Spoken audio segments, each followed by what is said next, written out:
right. Good evening, everybody. I'm going to start off with telling you that I really had it all, and yet I was stuck. I grew up as an expat child, like many of you might be, and some of you here might be the parents that would have been my parents. We moved every 2 to 3 years, and not just to a different house down the street, but to different countries, different continents, and different cultures. I went to amazing international schools, much like this one, which meant I had above average motivated teachers, amazing facilities, friends that came from all over the world, that had well-educated families, and really, the world was my oyster. Anything that we would have wanted to do, we could find a way to do it, and anywhere my family would have wanted to go, that was an option. My family was also amazing. I'm the oldest of 4 kids. My mom was a stay-at-home mom, and she was a very present mom, while my dad was having his stable career with a large corporation. So until now, probably nothing too out of the ordinary for you guys. And at the same time, it sounds pretty perfect, doesn't it? I mean, great schools, great family, great friends, get to travel the world. What more could you want? Well, in a way it was, and at the same time, it wasn't. Because there came a time where I had to make choices. I had to decide, what was I going to do after high school? Where was I going to go study? Where was I going to go study? Where would I want to live one day? And really, everything was possible, and so the options were endless. And what do you do when you have so many options? What I did the career assessment that the school offered to try and get a list of what I might be most suited for. And that list really didn't help very much. It had everything from lawyer to doctor to teacher to, the list just went on and on. I was like, okay, fine. And I asked around. So I asked my parents, what do you think I'd be good at? I asked my friends, where do you see me? And I got lots and lots of opinions, because everybody has one. And I got lots of advice as well, like maybe studying economics is a good idea because then, you know, it's a good entryway into consulting, or maybe finance, and then you can go into banking and you make a lot of money doing that, so that might be a good idea. And all these opinions, and at the same time, also lots and lots of encouragement from people who love me and said, you know what, you can really do anything you want to do. Just go for it. Pick the thing that you want to do. I'm like, well, I don't know what I want to do. How am I supposed to know? How do I choose the right thing? And so I didn't really know, but at some point I heard the siblings, or the sister and brother of a friend of mine who were doing hotel management school. So I thought, oh, I like hotels. We spent lots of time in hotels when we were moving. It's a pretty cool place to be. They're nice, and especially the nice 5-star ones. I really like those. The school seemed interesting, had lots of different subjects, so I didn't have to choose too much. You know, there was going to be finance, there was going to be HR, there was going to be marketing, there was going to be restaurant management, how do you organize a kitchen, and everything that we'd learn didn't just stay theory, but we got to apply it. So we'd learn the theory of how to run a restaurant, and then we could go and run a restaurant for a week. So I liked that. I liked the practical part, and I liked the fact that there was lots of different things. Once I made my choice, I was still faced with friends and my siblings coming up to me and saying, are you sure this is a good idea? Like, you don't earn a lot of money when you're working in a hotel, you know. Maybe you'd earn more if you did economics. And there was something in me at the time that I still don't know where it came from, where I answered back and I said, I'd rather be doing something that I love to do and not earn as much than to be doing something that just doesn't resonate with me, that I don't feel inspired about. And I'm also convinced if I'm doing what I love, then I'm going to be the best. and just kind of doing something because it's the right thing to do, and lots of people are saying that's the good thing to do, just didn't resonate with me. So I got on the train, after the train of being an expat and being moved around and having no choice there, just being moved from one place to another, and being on the train of school where, you know, work hard, get good grades, move to the next grade. And I got to the end of that train and I jumped onto the hotel school train. And I did that one for 4.5 years. And at the end of that, I found myself again at a train station, train stopped. Where do I go now? What jobs do I want to apply for? What role do I want to do? What kind of companies do I want to apply for? Should I start my own company? Again, so many options. And so I looked around because I was surrounded by lots of successful people, like all of you here. I looked around and I said, oh, I like her life. Maybe if I look at what she's done, I can kind of follow that. Or he seems really successful and happy, and he's got all this in the house and the cars and the family and everything, and maybe that's the way for me to go. And so what I ended up doing was taking a job in a multinational, just like my father. And he didn't push me to do it, but I thought it was the safe choice. It seemed to be a good choice because it's the lifestyle that it had offered me growing up, and I really didn't want to settle for anything less. And that seemed like a sure way to go. So I did that for a couple of years. I worked really hard. I got promoted in my first year. I got lots of new projects, got to have a really good reputation, had a good salary, had a career path laid out for me, and really could have just settled there. But somehow something didn't feel quite right. And that really confused me, because again, I had it all. Why wasn't I feeling blissfully happy? At the same time, I had a boyfriend who was also from the École Littéraire de Lausanne and who started to realize his dream of building a dance school and becoming a ballroom dance teacher. Now that wasn't my dream, but what I noticed was every morning when we got up, he would jump out of bed, even if he'd gone to bed hours after me, and he would be super inspired and just get on his way. And I was on the other side, kind of rolling over and getting friendly with the snooze button, and eventually having to drag myself out of bed. And after a few months of that, I decided I didn't want to stay like that. I didn't want to settle, not yet. And so the tricky part again became, if I didn't want to do that, what did I want to do instead? And I still didn't know. Because up until that point, every decision that I'd made in my life, I'd made with my head, with logic, with pros and cons lists, with asking other people what they thought. And I'd never once stopped and tuned into my heart to see what is it that I really want. And I didn't do it because I didn't really know that was something we could do. And I had no idea, even if I had had the idea, I wouldn't have known where to start to tune in. And that's led me to really a very interesting journey of reconnecting with myself, with my heart, with my emotions.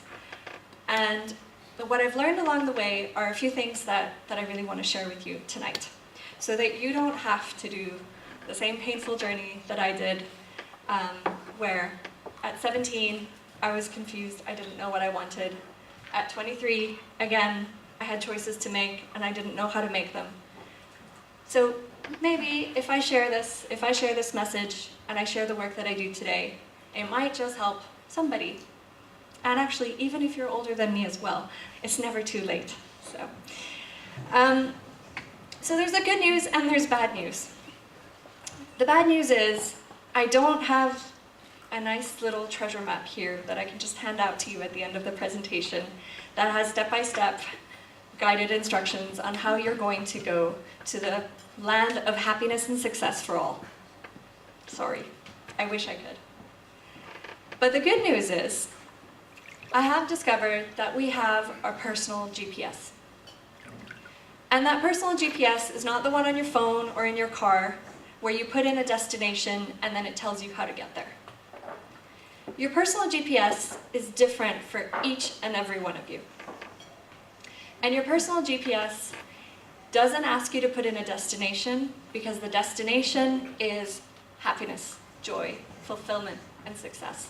All the things that we all really want. So that's a default. The only thing is, we don't really know where that we are going to find that. Where is that place that we think about? And so we kind of have to follow blindly. It's as if you're sitting in the dark room and you can kind of take a step and hope that you're not going to fall off, and hope that you're going to be guided. And what I found is you will. So your personal GPS that you have within you is giving you directions so that you find your right path. And how you know that is that when you're feeling emotions and feelings that you really enjoy, if you're feeling excited, you're feeling curious, you're feeling loved, that's essentially your personal GPS telling you you're on the right path. It's giving you a nudge and saying, keep going, keep going.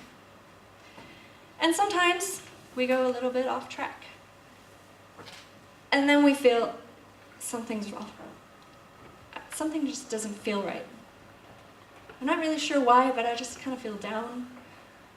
Something just kind of feels off. And that's when it's time to course correct. And that is your body, your personal GPS, telling you that you're not on the right track at this moment. Course correct. Get back on track. For your path, not anybody else's. So that's the same as, let's say, the GPS telling you turn left, turn right, continue straight, right? That's pretty simple. And then sometimes the GPS gives other instructions that are a bit more complex, like in 200 meters at the roundabout, take the third exit.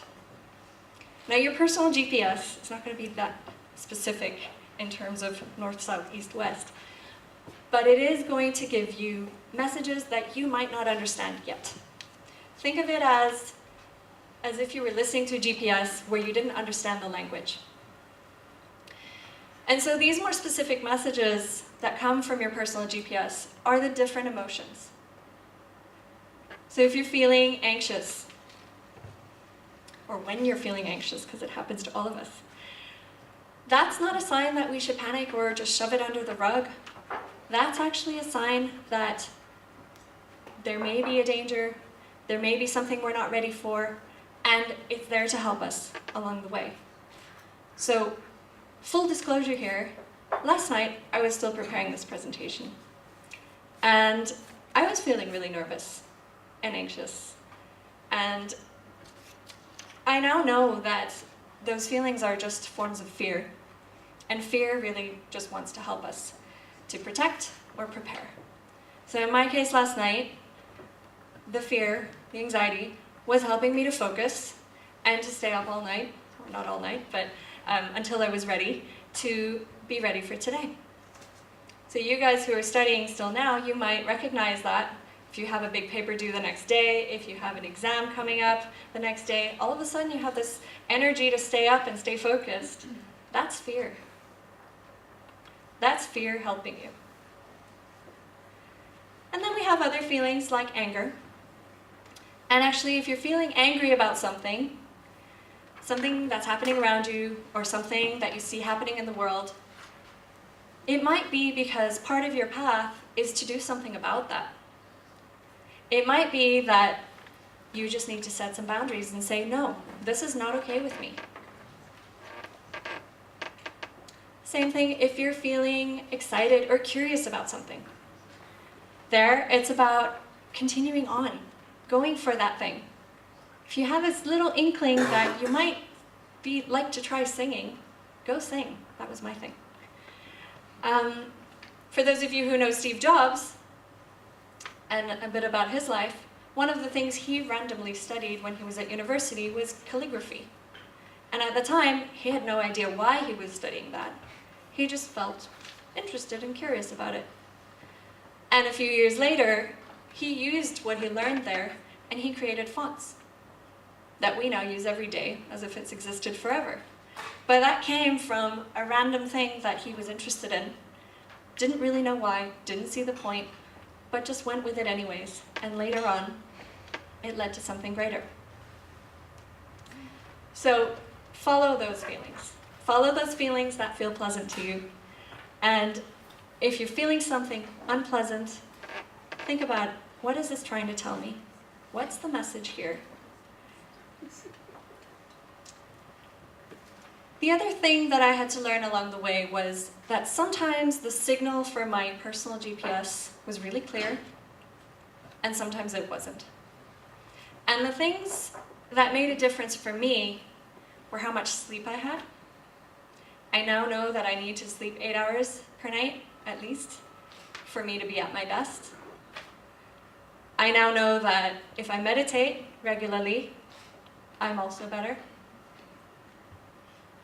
And I know that if I'm dancing or spending time in nature, feeling the sun in my face, all of these things help me to have that connection with my personal GPS. So I want to give you guys a minute, and you all have a little piece of paper in front of you or a napkin, and I want you to just think about, what is it for you that helps you to be at your best? It might be something you're doing already. It might be something you used to do, but you kind of abandoned for some reason. Or it might be something you've heard about that you think might help. Doesn't matter, just write it down. This is just for you. What helps you to be at your best?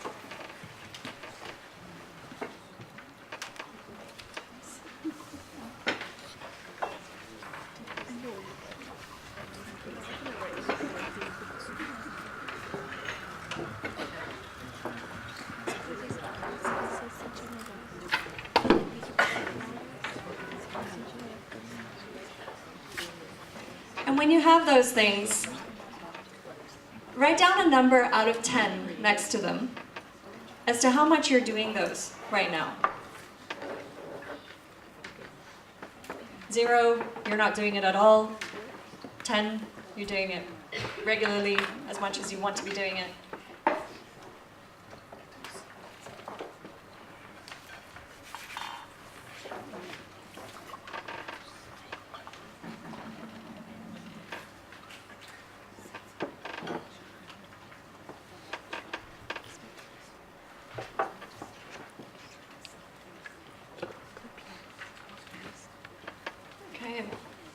So this is just for you, and if you haven't quite got everything down on paper, take it with you. Continue on this, because this is what's going to help you to tune into your personal GPS, to find your unique path. One thing I should mention is that when I started this whole journey, if you would have told me you need to listen to your feelings, I would have looked at you like, and thought you were a bit cuckoo. So really, I hear you if you're thinking, this is all a bit strange. I don't want to talk about my feelings, and I don't want to think about my feelings. I just want to be happy, and I want to shove everything else under the rug here, just to get it out of my way. I was there. I hear you. And what I just found out is that the way we look at our feelings, if we see them as a nuisance, if we see them as something that's in our way, that's what they'll be. If we learn to understand them, we learn to understand what messages they have, all of a sudden they're helpers. They're useful. And there has to be some reason why emotions and feelings have survived evolution until today. And it's not just saber-toothed tigers. So, since the beginning of my journey, a lot has happened. So I didn't wake up one day and just realize this and think, okay, today I'm going to start tuning into my feelings. No, not really. I went on lots of courses, I went on lots of retreats, I worked with coaches, I worked with different teachers, and I did a lot of research on my own. I wanted to know, why do feelings exist? Where do they come from? What triggers them? What are we supposed to do with them? And all of that has helped me to be able to tell you tonight that really it's worth it. It's worth it to tune into your feelings, to listen to them, to understand them. And for those of you who are interested to know more, I have an online course, which is free, which you can sign up for, that really just consolidates everything that I've learned about emotions. So we'll be sending that out in an email following here for those of you who are interested. So what I do today, for those of you who don't already know me, is I'm a coach. I work mainly with parents, teens, and children. I do workshops, and I create online courses and tools, tangible physical tools, some of which are on display outside, to help people to reconnect to their emotions, to understand what the hell is this stuff, and to build life skills that will help along the path. Because although I'm living my dream, and I'm doing exactly what I want to be doing, I won't lie to you and say it's always happy-dappy. It's not. Sometimes it's really tough. Because sometimes I go off track, and life needs to put me back on track. So that's what I do today, and I really want to leave you today with the thought of, how do you make your choices? Do you delegate your choices to someone else, like I used to, asking others what they think? Do you use your head alone, making logical decisions, pros and cons? Or do you use your heart and tune into how you're feeling about things? Because really, the best of both worlds is not one or the other. The best of both worlds is when we use both of them together. And it's like a dance. We weren't all born different to end up the same. So please, tune into yourselves and find your personal GPS so that you can walk and live your amazing path, not anybody else's. Thank you.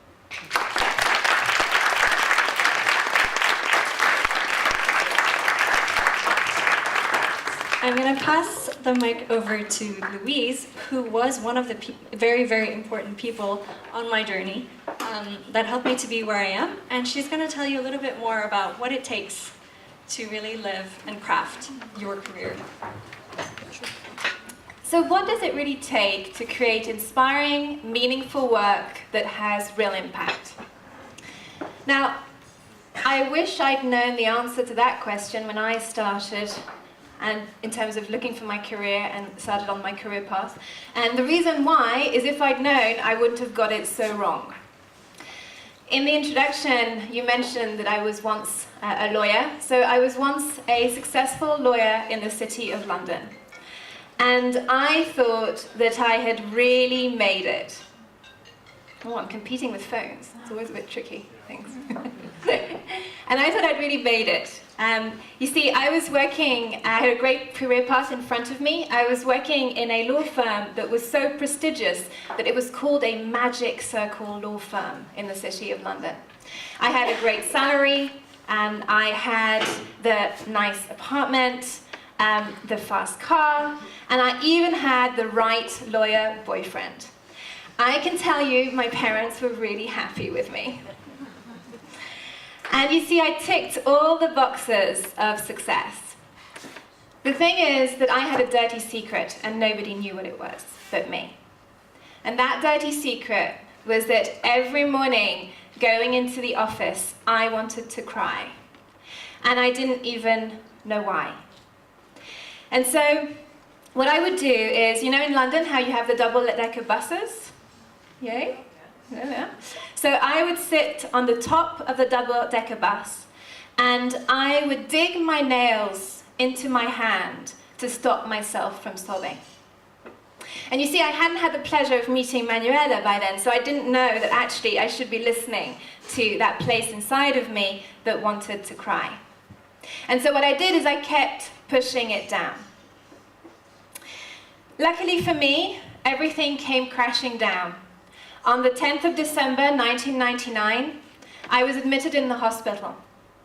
As a result of a major infection, I ended up not being able to walk. I was able to stay awake 3 hours a day, and I was in constant pain. Now you might think, how is that lucky in any shape or form? There came a point where the doctors said to me, look, Louise, we don't think you're going to get better. That's it. That's the end of that big career that you had. And I was lying in bed just digesting that and thinking, well, what about if they're right? What about if this is it? And I'm never going to walk again. What will I regret? And in that moment, I thought it was going to be not becoming a partner in this law firm that I was literally working day and night in. But what actually came was not doing the Inca Trail in Peru. Now, the funny thing about that is, and I hate to admit this, this is not great, but I didn't even know where Peru was on a map. And I remember thinking to myself, God, you have messed up so badly that the only thing that you will regret is not doing a trek in a country that you can't even locate on a map. And so in that moment, I promised myself that no matter what, I would live with no regrets. I had no idea what that means, but it sounded good. And the first thing I thought was I would start with cleaning up this whole kind of work piece. I was lucky, you can see I finally got better in the end. And so I was able to explore a little bit more about what it really takes to actually have, well, the way I termed it was look for my purpose, look and find my purpose. So that was 17 years ago. The idea of what I'm going to be talking to you is to give you some of the shortcuts and some of the things that I learned along the way that have helped me craft a career of passion and purpose, and how I call it is to have a career which is inspiring, meaningful, and has a positive impact.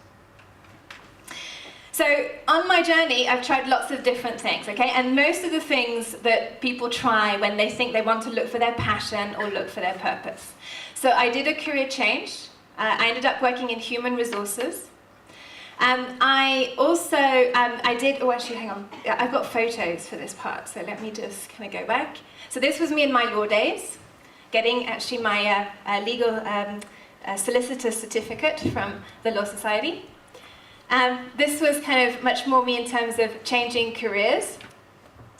I did make it to the Inca Trail, and this is me at the top of one of the highest passes on the Inca Trail.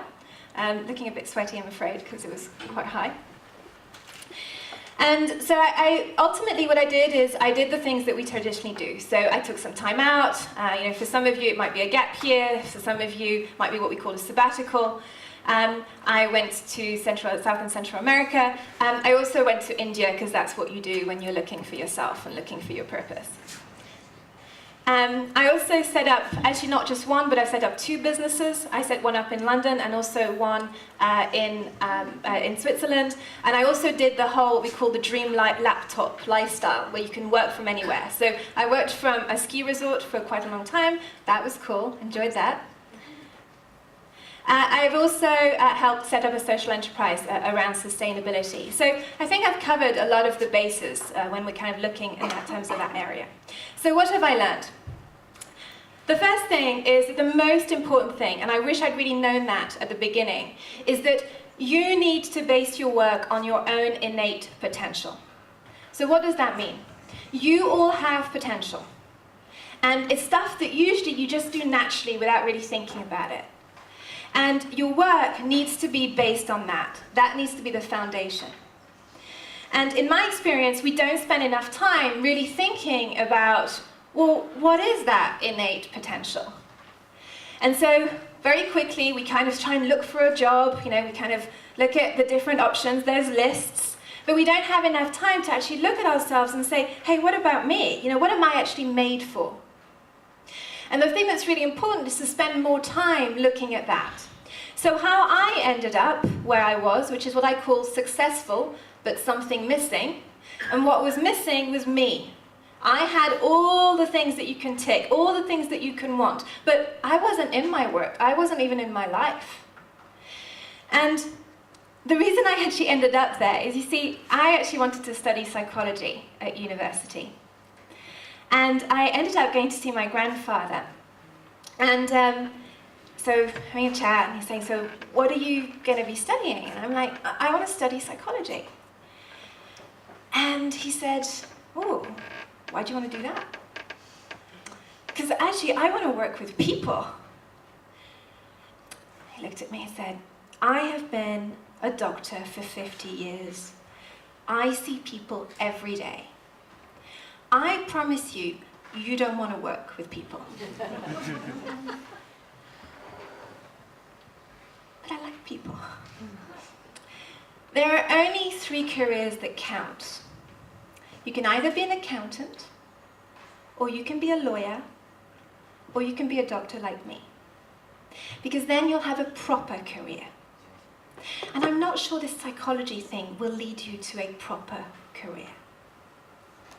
Okay. And so I became a lawyer. Now, what was really interesting for me very many years later is that I used various career assessments. And one of the career assessments that I did actually shows that when it comes to people and helping people, I'm literally off the scale. My grandfather did the same assessment. And he doesn't have people at all in his assessment. He should have been not a doctor, but he should have been a researcher. And so I took advice from someone who actually, we really weren't the same. And he wasn't really giving me the right mirror to be able to tell me what to do next. Is that making sense to everybody? Yeah? So I want to give you some practical stuff. So how do you start, because the whole idea of innate potential, that's all very nice, but how do you start to actually access it?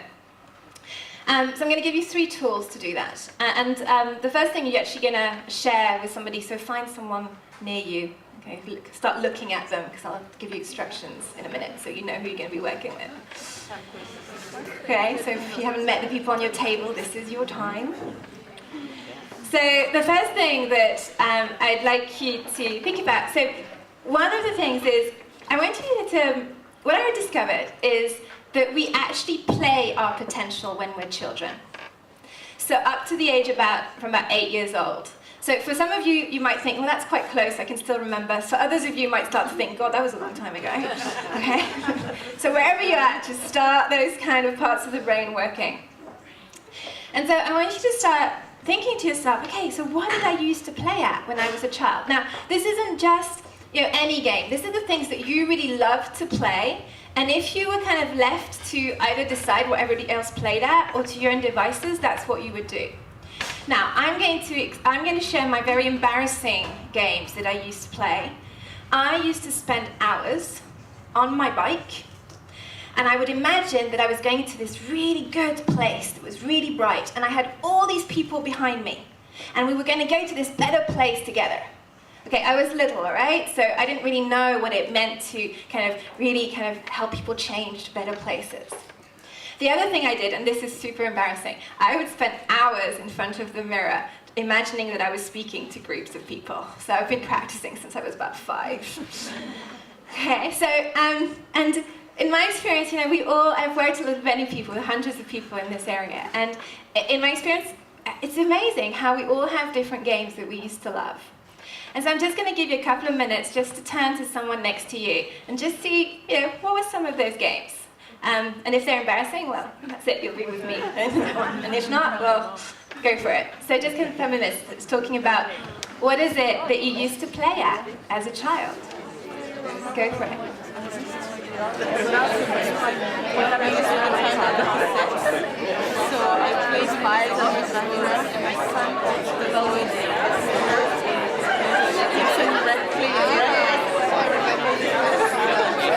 So you had the music that I love.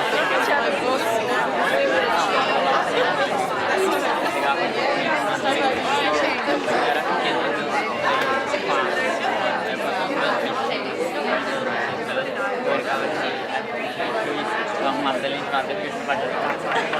Io escolhiamo è super democrazia. Le famiglie molto soltanto che vede un po' la panina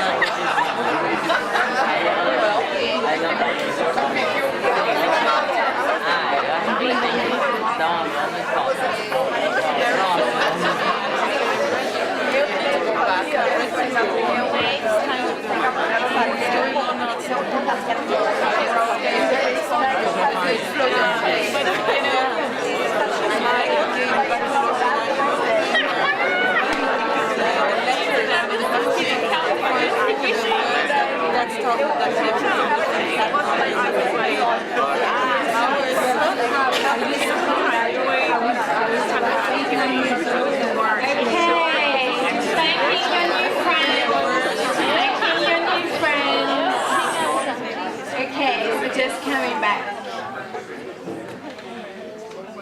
So I'm going to assume there's lots of different things. I think the best one so far I heard was actually from my stepdad.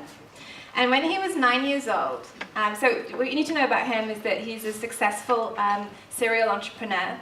And he's created a lot of companies, sold them on, and then each time he would sell a boat. And then as the companies grew, he would kind of buy bigger boats. The reason I share that is that at 9 years old, he went to see his dad and he said, "Dad, I need a loan." Right, what do you need a loan for, son? "I am going to plant 100 Christmas trees. I'm going to watch them grow for 2 years and I'm going to sell them at a profit." To be fair to his dad, he did not blink an eyelid and he said, "Fine, son, here's the loan." And that's what he did. He planted his Christmas trees. He had them, watched them grow.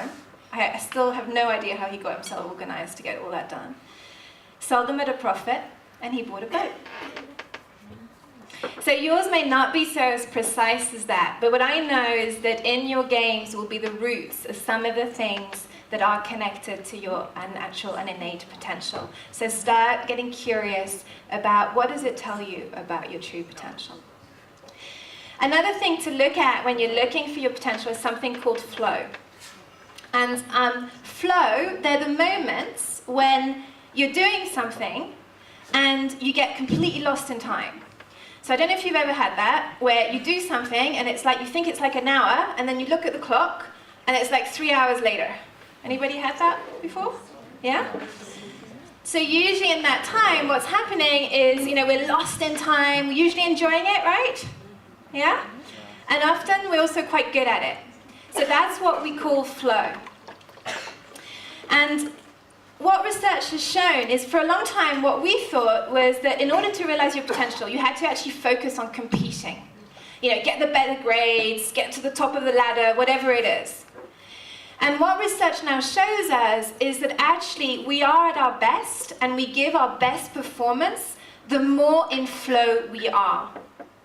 So if you want to be really working from your potential, and this also connects back to what Manuela was saying about listening to your emotions, what you need to do is listen to a specific emotion, which is what we call flow.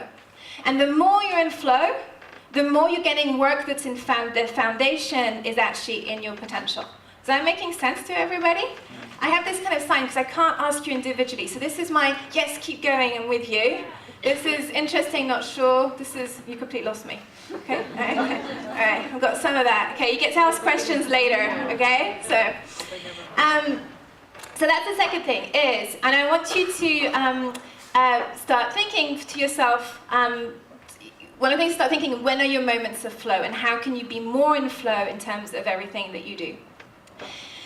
The next piece is, that thing about Peru. If I'm completely honest, I still didn't know where Peru was on a map. I know that's super embarrassing. But the idea of Peru, it had come before a couple of times, a few times. It's like psychology, even after I studied law, psychology still came back. It's just that I kept batting it down and going, no, I'm not going that, no, I've got better things to do, sorry. And so one of the things I've also learned is your potential lies in the little things that keep coming back. That you keep thinking, oh, wouldn't it be good if I just did that thing? And And then in terms of, what I found is when you actually go off and actually do it, you do access new levels of potential. So what I want you to also start thinking to yourself is, what are those little things that keep coming? And you keep thinking about, these are things I'd like to, be clear at it. What I want you to start thinking about is, what is those recurring thoughts, those things that you keep wanting to do, but actually you don't do?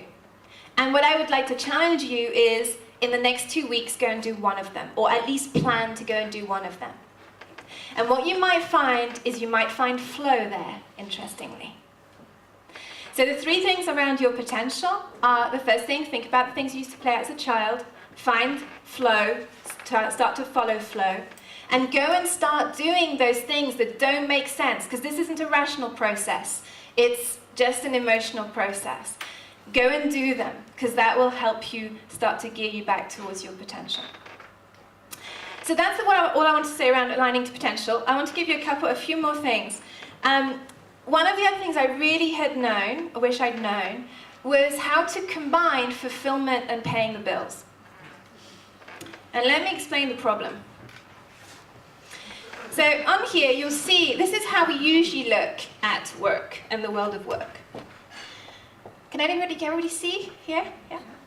So when it comes to work, you can think about work as just a job. And people who think about work as just a job, what's happening is they just see it as a chore and a necessity, something, oh God, I have to do. Because they're working for the paycheck, and most of the time they're looking forward to Friday or the vacation. We all know people who are like that, right? And then we can also have a career. And when it comes to a career, what we're focused on is money and also advancement. I do a lot of work in global organizations, and I see a lot of that perception around career, which is what we're looking for is like career is like a race to the top. And what we're ultimately looking for is more power, more status. We're trying to become a leader. And what we're constantly looking at is, what's the next promotion? What's going to be the next job for me? The thing is, I've coached a lot of people in this area, and that's the place where we can end up, where we are successful on the outside, because we're really climbing that ladder and we're racing to the top. But the problem is that we end up losing ourselves in that race. The last piece is calling. And this is when we're motivated by what we're actually doing. The focus there is much more, we've got a sense of mission and vocation in what we're doing. And also, we're usually working for a better world and for a sense of our own fulfillment. Here you tend to look forward to more work because you're actually enjoying the work. It's not a chore in any shape or form. Now, part of the problem is that there's been this story going on in the world that you can have kind of these things, job and career, or you can have calling. And so often what's happening is, you can go and work for a not-for-profit and then you'll get a calling. And you can go and work more in the corporate world and you'll get a career and a job. And what I've found is that I'm not quite sure who invented that separation, but I don't think it needs to be there, and I don't think it serves us. And what I'm finding, I work a lot with social entrepreneurs and what we call intrapreneurs. So social entrepreneurs are people who are entrepreneurs, but they want to make a profit, and at the same time, they want to serve the world in a positive way. And we also intrapreneurs who do that in large organizations. So what we have people who are starting to try to integrate both. But I'm not going to lie to you, it's not mainstream yet. So what I wish I'd learned is that there were specific tools and skills that I needed to learn to be able to do that more effectively. And I'm going to give you some of those tools.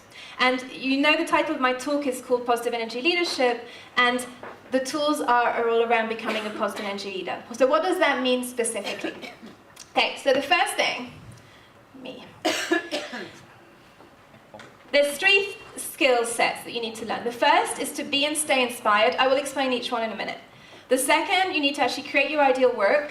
And the last one, you need to transform the world being you. And so the first thing, being inspired. What is that about? Often what we do is we wait for others to inspire us. We don't really look for our own inspiration. And what's important is that you start to look for that, and you start to invest time in making sure that you're the one who is inspired and you're the one who inspires others. Where do you start with that? Have you ever had your list of things to do, and you look at your list of things to do, and on it, there's some things that you think about it, and you just go, oh God, I don't want to do them. It's like your energy just collapses. Anybody had that before? Yeah? Okay. Yeah, I'm sure there's a lying if they're not on it. And then there's those things where you look at your list and you go, yes, you're just looking at the list, it gives you energy, right? You've got those as well? So what you want to start looking at is not just the things you're good at, but you want to start looking at the things that energize you. So what happens is energy becomes your best friend. And you want to notice what energy does. Does it drain me or does it energize me? And what you want to start doing is investing consciously in the things that energize you. So, you know the friends that you made talking about what you did as children? So I'd like you to turn to your friends, and you got 2 minutes to talk about the things that energize you. So what are some of the things that energize you? Go.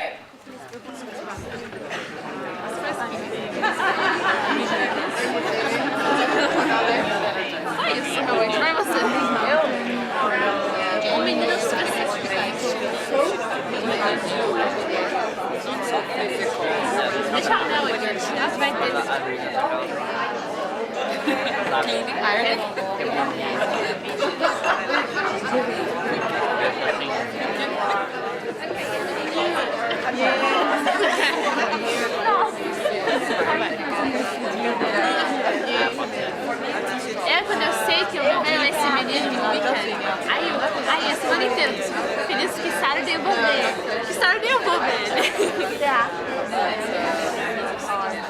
Até que legal.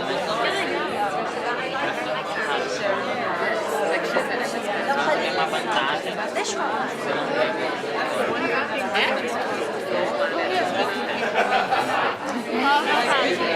De favor, deixa eu ver se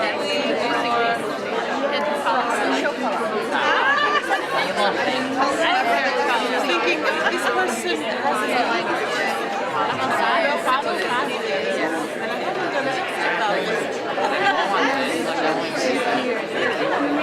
alguma coisa que acontece com você. Entendi. Pode ser uma amiga. Okay, so I'm afraid this is a bit like speed dating, because we've still got Doug to listen to. So just coming back, don't worry, you're going to talk about something else in just a minute. So the second thing is this whole idea of creating your ideal work. And what does that about? And the distinction you need to make is a lot of the time we're trying to fit in boxes, right? We get like kind of these careers and these job descriptions, and then we try and fit into that. Does that make sense, everybody? And what I want you to start thinking about is actually what fits you. So it relates to the bit that I was talking about, your innate potential. But ultimately, what you're looking for when you're looking for what fits you is a number of things. You're looking at what you're good at. You're looking at what energizes you. And remember flow that I was talking about, so that's part of that. And the other thing is, you're looking for what you care about. If you want to have an effective career and actually get paid, you need to be able to solve problems. Because ultimately, that's what we get paid for. We get paid for solving problems. And so what's important is to start thinking about problems that you actually care about solving. Making sense to everybody? Yeah? So what I'm going to ask you to do is find your friend again. If you're on a bigger table, maybe talk to somebody else. I don't know, just work it out. But I want you to think about what problems do you care about solving? And that can be anything from problems really around you that you care about, or some of the bigger problems that you see in the world. So what are some of the problems that you actually care about solving? Go.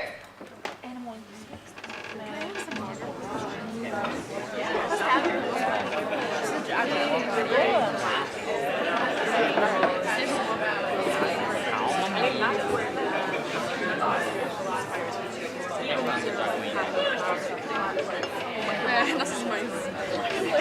Parece você. Tá ótimo, obrigada. So people, what are the problems you care about solving? Yeah. That's really great. How about you? How do you project yourself in terms of wanting to solve some issue around you? Maybe it might be linked to people, to Like unfair. People need help and they don't have like a voice. not knowing about being someone, other people's voices. And how about you?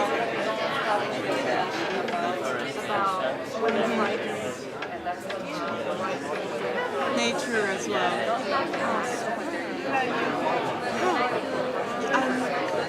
Seriously, I think I really care about my continent, about Africa, about solving something that's happening in young Africans' heads when they see themselves as not worthy, as inferior, as a kind of waiting to be helped. I really want to have an impact of education that way, like make them feel worthy.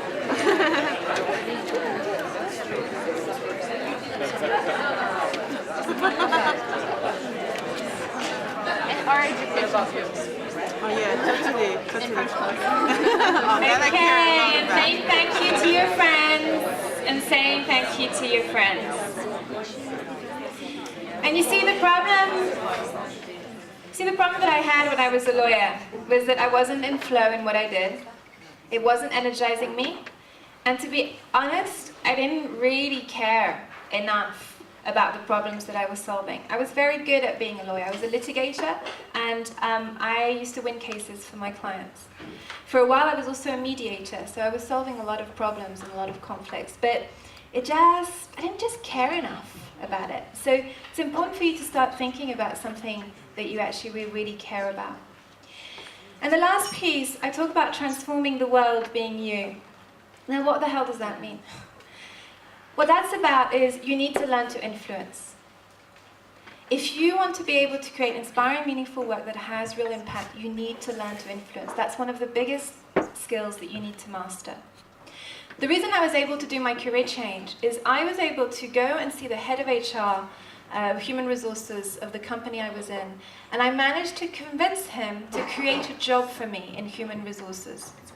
Now, considering I had absolutely no experience in human resources, that was a pretty good feat. Yes, I was doing some retraining, but to be honest, it wasn't enough. So how did I do it? What I learned is that if you want to influence someone, you have to show them that you are creating value for them.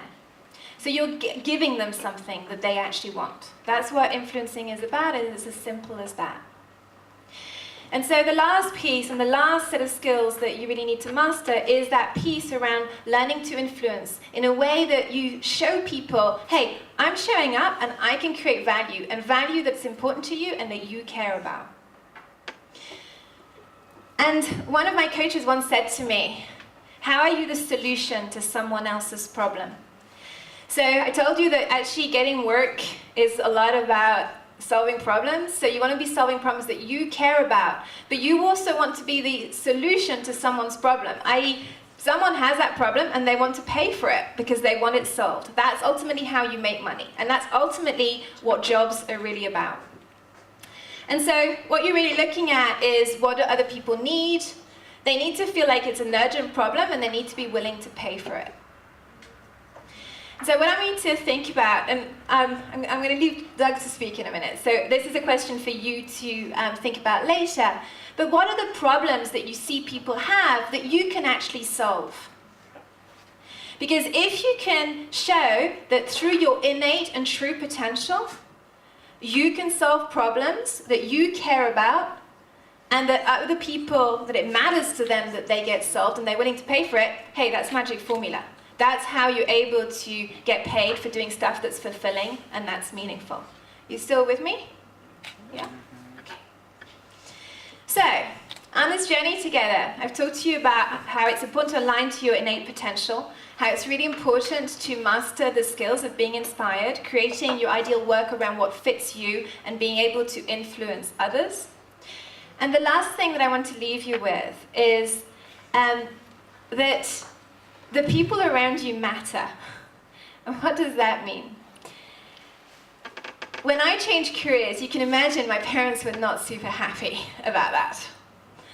But now they're my biggest supporters. I'm in the process of writing a book, and to be honest, I keep procrastinating about that. But every phone call I have with my dad, he asks me, how's your book coming on? 2 days ago, my mum was stuck on a problem, and she asked me if I could coach her and help her through it, to resolve it. And at the end, she said, thank you so much for being so wise and for helping me get clarity when I get lost. And why I share that is that in families, what I've learned is we can either be supportive or actually we can also be destructive in terms of helping ourselves really access our potential. But the reality is that the people really close to us, they know as well. They do know when we're in flow. They do know when we're energized. And so I'm hoping that through this presentation, I would have given you some things to think about and things to talk about amongst yourselves that can lead to conversations that are really supportive. So that, and I'm looking at this side of the room because I think a lot of you guys who will be building careers from now on are there. So you can be really supported in actually not wasting like 10 years like I did and going straight to work that you find inspiring, meaningful, and that has real impact. And that you can do all that together as a family, supporting yourself on the journey. So that's all I have to say.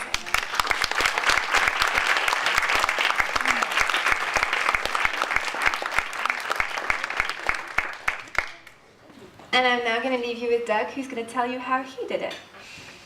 Enjoy. You're welcome.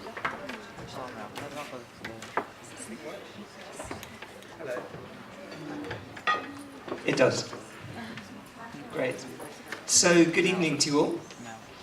It's a real pleasure to be here at GEMS this evening. I'd like to really thank everyone here, particularly Galen, who I know has worked really, really hard to pull this whole evening together. So thanks to you.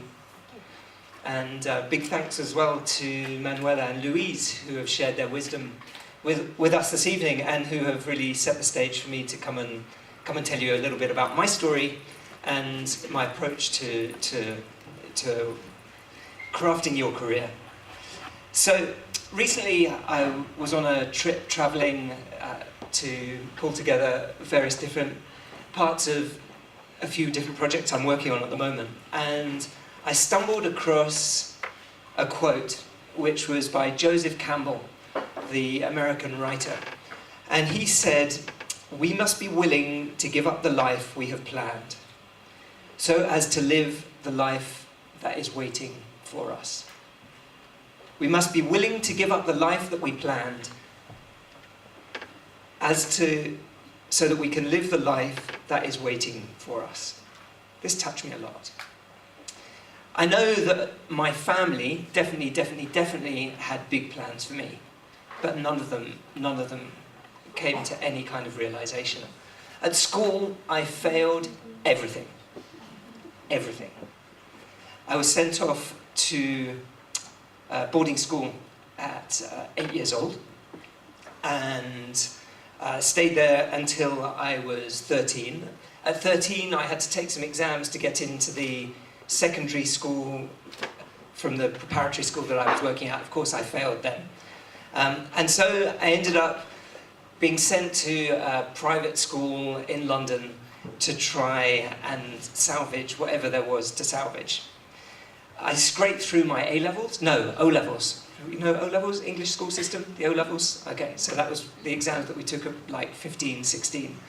And literally just scraped through, but by the time I was 17, it was time to stop. I threw the towel in. There was nothing more for me to do at school. Waste of time, absolute waste of time. What's funny about that is that I actually got on really well with my teachers. And I'm still in touch with a lot of my teachers today. So they really like me, and I really like them. But just in terms of studying, there was nothing to do. So there I was, 17, no more school. What was I going to do?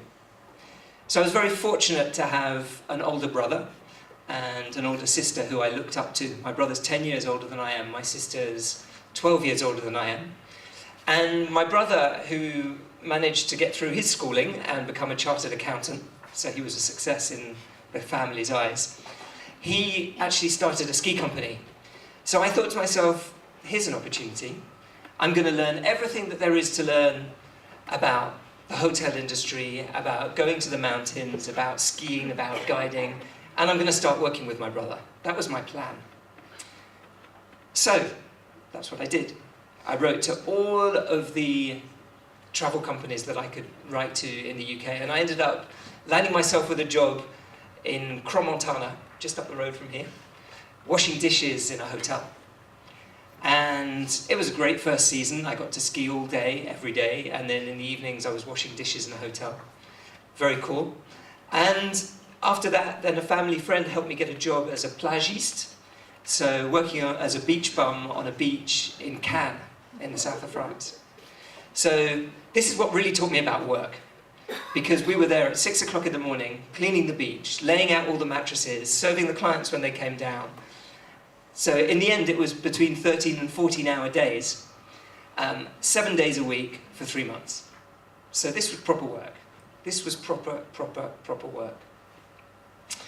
And I did this for a couple of years, winter seasons in the winter, skiing, and then back down to the south of France, to Cannes, to work on the beach again in the summer. And after 2 years, I thought, this is really not for me.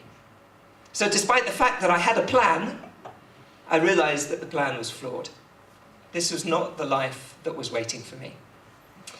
So whilst I was in Cannes, I came across a college, an international college, and my spoken French was pretty good by then, but my written French was pretty lousy. So I thought, I'm going to go and see if I can work at the college and study at the same time. So I walked in one day and I went to see the director of the college, and I said to him, well, I want to come and study here, but I've got no money. And he said to me, well, we'll give you a job in the kitchen and we'll give you a job in the library, and at the same time you can study and you can live here at the school. So it was kind of a scholarship arrangement. So I did that, and I think it was like April, May, around that time, there was the Cannes Film Festival, and I saw like a flyer and an advertisement for a film PR company that was looking for a runner during the film festival. So I took the announcement down and rang the company and went to see them, and of course I got the job because I was the only one that applied for it.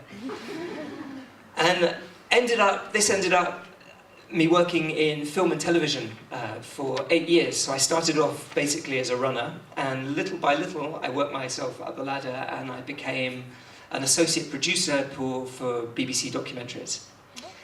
But not long after my time working at the film festival, right at the beginning of this journey of going into film and television, my mum died. And I was relatively young, and I have to say that then it didn't feel like it at all, but it was one of the biggest gifts that I ever could have lived. I was completely lost. I mean, completely lost by this stage. And my sister turned around to me and she said to me, well, you've got to do something for yourself now. You really have to do something for yourself. And so there I was at 21, and I went on a meditation course, and I've been meditating every day, pretty much twice a day, ever since. And that was the beginning of a connection with myself. Now, interestingly, as I was working in the film and TV industry, my sister at the time was a TV producer. So I'd followed my brother's path, successfully, and then I successfully followed my sister's path.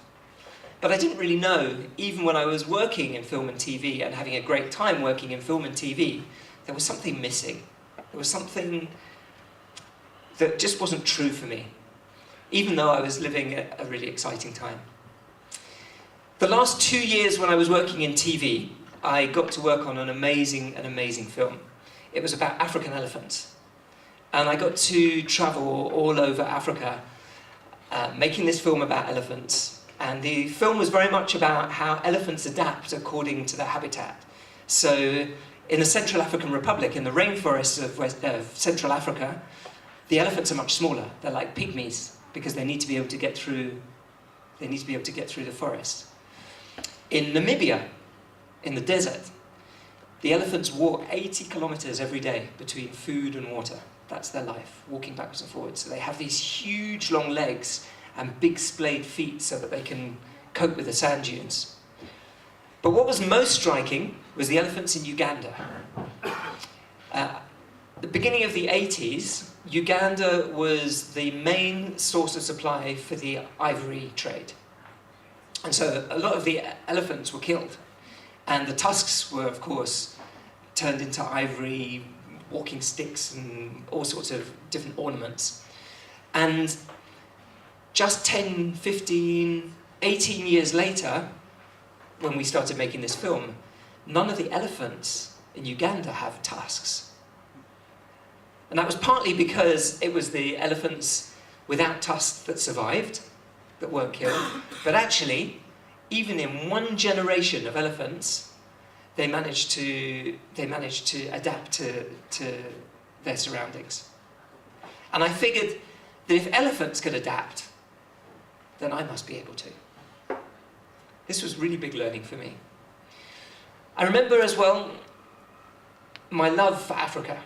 The very first time that I touched down, it was in Cameroon, and I stepped off the plane when I was arranging filming permissions in Central African Republic. I got onto the tarmac of at the airport, and all of a sudden something woke up inside me.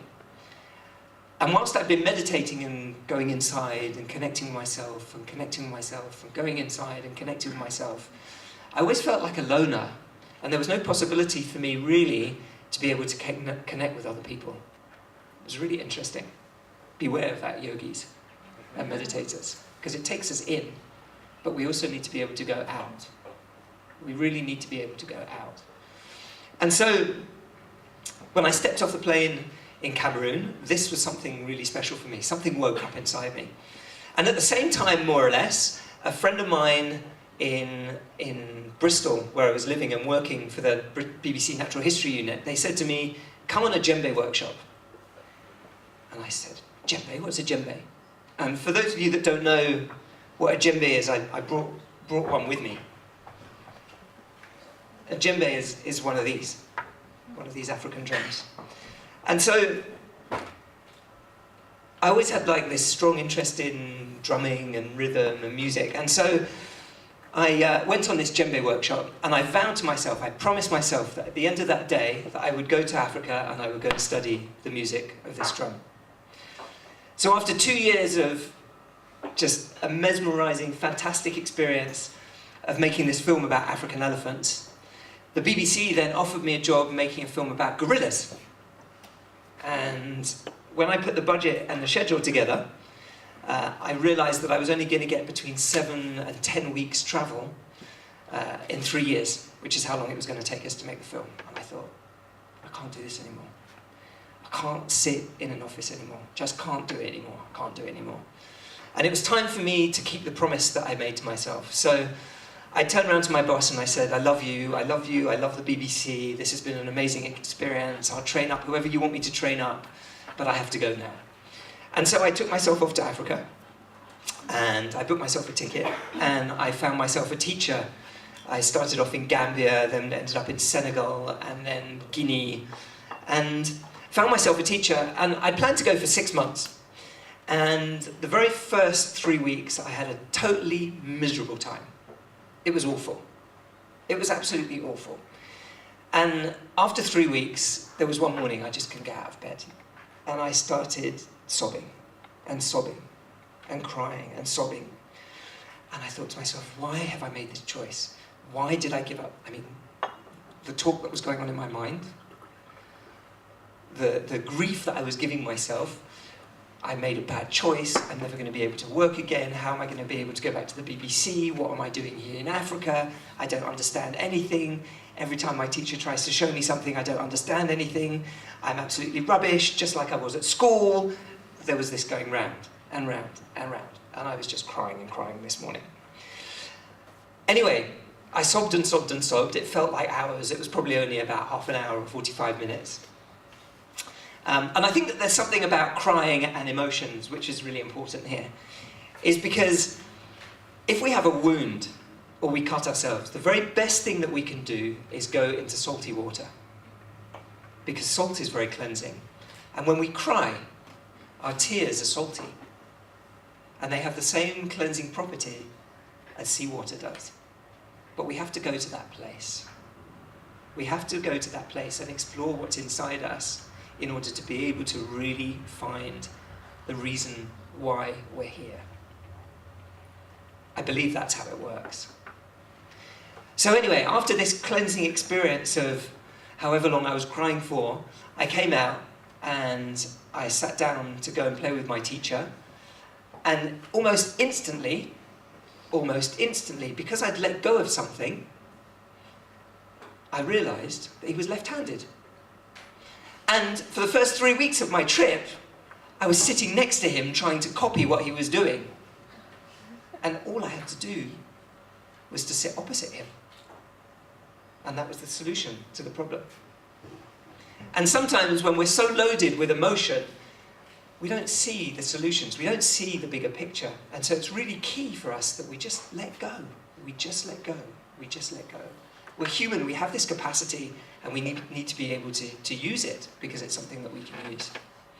So the rest of my trip wasn't without its ups and downs, but it went extremely well. And after 6 months in West Africa, I went back to England and I took 15 djembes with me, 15 of these. And I had no money when I got back. I spent everything when I was in Africa, and I thought, well, what's next? So I took one short contract in the TV world, had a miserable 3 months working on some documentary that I don't even remember what it was about. And then started networking, and a friend of mine ran a refugee centre, and she said, come and run a workshop for the kids. So I ran a workshop for these refugee kids, and the refugee centre was affiliated to a school. And then I saw this documentary about young offenders, and I thought, these young offenders, they need to be drumming. They need to be doing something physical. They need to be drumming. And a friend of mine was a psychiatric doctor in a high security prison. So he invited me to come and run a workshop, a day-long workshop with these prisoners, which ended up me running weekly classes in this high security prison. So once a week, I was locked in this room with one guard and 15 armed robbers, murderers, rapists, sex offenders. And they walked into the classes like this, all hunched over. And by the time they left, they were standing up straight and their eyes were shining. And at that moment, I realized that actually this had very little to do with music, but much more to do with the impact of rhythm and drumming. And I thought I was onto something. I was onto something. So I put my 15 djembes back in the car, boot of the car, and talked to another friend of mine who was actually a trainee music therapist at the prestigious London Guildhall School of Music and Drama. And she introduced me to her teacher, and I ended up running programs for trainee music therapists to teach them how to use rhythm and music with their clients. And after 3 years of driving around London with 15 drums in the boot of my car, trying to make a living, trying to meet ends meet, it just wasn't possible. So there I was thinking, what can I do? What can I do to not go back to the BBC? Tears are flowing again, tears are flowing again, tears are flowing again. And very quickly, the solution comes. The solution came. And a friend of a friend had just got back from America, and they'd said they'd attended some corporate drumming something or another. I thought, ooh, this sounds interesting. So the internet obviously wasn't flushed with information then as it is today, but I ended up doing some research, and it turned out that drumming was used for team building in organizations. So I talked to another few people, and eventually I found this organization in London that's called Arts and Business. And what they do is they break down any art form for artists, and they show you how your art form can be used in organizations. And of course, when you're thinking about collective music making, it's obvious. It's about listening to each other. It's about respect. It's about communicating. It's about working together. And so I ended up remortgaging my house, full of energy again, renting a space in London, networking like crazy, inviting as many corporate people as I could to this session. and ended up running an open taster session one evening. So all these corporates came down. I'd never done anything in the corporate world ever before, and I just kind of invented my way through it and found my way through. And then, provided them with lots of wine afterwards, which seemed to go down very well. Little did I know that the assistant of the MBA director, the director of the MBA program at IMD, his assistant, was in the crowd. So 2 days later, I get a telephone call from IMD saying, "Can you run a program on leadership?" And I said, "Yeah, sure, of course." Because I've written it in a brochure, but not thinking about how we might do this. So sat down with a bunch of friends and we brainstormed how we could create a program where it was the participants leading the music as opposed to us leading the music. And anyway, one thing led to the next. 2002, I ended up working at IMD 13 times. And I got fed up with driving drums from London to Lausanne and back again. So I bought another load of drums, left them here in Switzerland, and after a fairly short space of time I thought, well, I like skiing, what am I doing in England anyway? So moved over here to Switzerland. That was in 2002, and loads of work started piling in. Never written a business plan, never had a plan. This is what I'm saying, we don't have to have a plan. Things unravel organically if we let them. Things unravel organically if we let them, and if we just connect to ourselves, and we just connect to the emotion that's there inside all of us. All of us. And things were going extremely well, and then I got to 2010, and I changed an insurance policy at work, and I thought I was in good shape. I was doing my yoga and my meditation, and doing my drumming, and sporty, and skiing, and I found out that I had dangerously, dangerously, dangerously, dangerously high blood pressure. So it was time again to do some more inner work. I was 37, and my son was 3. My dad had his first heart attack when I was 6, and he was 43. And I was about to recreate for my son exactly what caused me the most pain in my own life. Now, the easiest thing to have done would have been to have just gone and taken medication. But why should we always take the easy route? For me, it was time to go and do some more inner work, because I was holding on to something that didn't even belong to me. It belonged to somebody else, it belonged to my father. And so I tried all sorts of healing modalities and eventually came across something that's called transformational breath, which is very interesting because in organizations today, as I think we all know, we're all told we have to be inspiring. Does that resonate? Those people who work in companies? Yes? No? Yes? Of course it does. And if you look in the dictionary, the true meaning of the word inspire means to infuse with breath. So, scientific fact, we can go without food for 40 days, we can go without any liquids from between 7 and 12 days, we cut the breath for a few minutes and we're dead. And yet most of us, also scientifically proven, most of us are just using 30% of the respiratory system.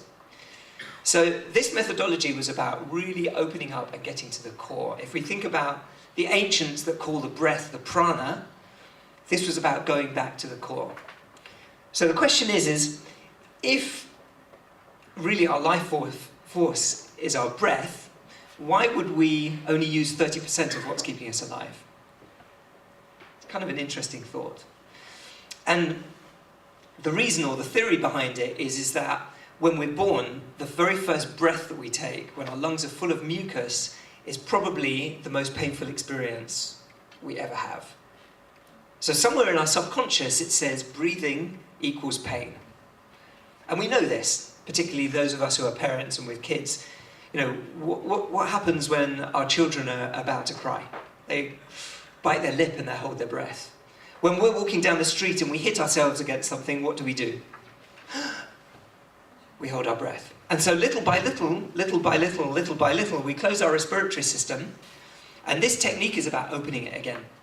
But the thing is when we open it again, all of that nasty stuff that we've stuffed back down comes back. But what it does do is it gets us really into the core of things. So I trained in this methodology, and I have to say that it was 6 months of just emotional processing, like I'd never been through before. Even when my mum had died, this was just like huge for me. But interestingly, because I let go of so much, my business went crazy. My business went crazy, my career went up. All of a sudden, I launched the company in Spain. I launched the company in Italy. I launched the company in the United States. I've just launched the company in China.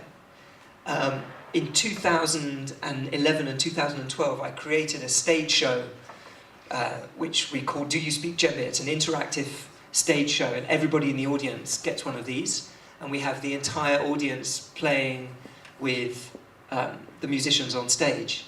2014, we played 54 concerts in 2.5 months in a venue in Paris. 2015, we went on tour. 2016, we did TEDx Hollywood. 2017, I performed and spent time with Oprah Winfrey in LA. 2018, we're opening the show on Broadway. Woo.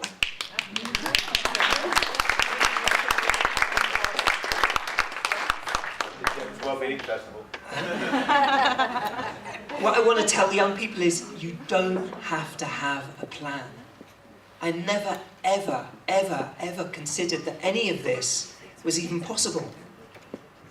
I had no idea. I had no idea. And a few months ago, actually it was last year, towards the end of last year, I still felt that even with all of these possibilities and everything that was happening, I still felt there was something missing. And I'm lucky because of the work that I do in organisations that I have access to many different coaches. And I went to see a coach that I've done some work with, and I said to him, there's something missing for me. Okay, I'm doing this drumming stuff and we're taking the drum out there and I'm bringing Africa to the world, but there's something missing. And after 2 or 3 sessions with him and a few more tears, what I realised was that actually all I am is a bridge. I'm taking the good things of Africa, the music, the energy, the community, the connection, and I'm bringing that to the world. But what am I taking back? What am I giving back? And so last year, what I did was created a foundation which I've called Lighting Up Lives. And what we're doing is we're turning these villages in West Africa, starting in West Africa, into self-sustainable villages. So that we take the good things from there and we bring them here, and then we take the good things from here and we bring them back there. And the model village is actually a small rural village in Senegal called Abene, and actually I just literally got back a few days ago from taking 25 Swiss school teachers out to the village. We thought that it would just be the Africans showing how they manage class sizes of between 50 and 60 kids to the Swiss school teachers, but actually the exchange was far more rich than that. And what happened was that the Swiss school teachers actually stood up and started teaching in these classrooms. I mean, it was just beyond anybody's level of expectation. Among the group was a trained nurse, and when we were there were actually 2 births, and there was a power cut in the village. The village only has 20% electricity. There was a power cut in the village, and it was a windy night. So every time they lit candles, so that the midwife, or the one sort of half-trained nurse who does everything, could bring these babies into the world, the wind blew and the candles went out. So she actually ended up bringing children into the world, clasping a pocket torch between her ear and her shoulder, like this. And to think that we have everything here, materially, and that kind of stuff is still happening in the world. And yet over there, everything that we have lost, they still have. That connection with people, that sense of community, that sense of fraternity. And so, to all the young people, I guess that's over this side of the room, sorry. I should rephrase it, shouldn't I? To the people who don't have careers yet, just do anything that you have to do to explore yourself. It's all very well exploring opportunities on the outside. It's all very well saying, I want to be a banker, or I want to be a lawyer, or I want to do this or that, or this or that. That's all on the outside. But the answers for what you're going to do come from the inside of you, not from the outside. They really, really, really do. And so whatever you have to do to go on the inside, take that risk. Even if it's uncomfortable, just take that risk. It's really, really, really worth it. Because you don't know what is out there. I still feel, after 20 years of doing what I do, I'm still at the beginning. I have no idea what's around the corner. But what I do know is it's huge. It's really huge. So to finish, I was very, very touched when I was in Africa by an instrument that's called the kora, which often is accompanied by the djembe. The kora is actually the African harp. And in West Africa, the kora is known to play the music of the soul. And I have a colleague who I work with who's a master kora player. And what I'd like to do is just play one of his pieces of music. And while he's playing his music, the invitation would be for you just to close your eyes. Just to close your eyes. And to ask yourself, while you're listening to him play, just what your purpose is, why you're here. You may get an answer, you may not. If nothing else, it's a beautiful, beautiful piece of music. The song I'm going to play to you is called Miro, and Miro means positive thinking. Positive thinking. So even if you get no guidance from it, if you can do anything you can just to keep your thoughts positive, because everything beyond what you can even imagine is possible. So I'll put this piece of music on for you. Yeah.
on my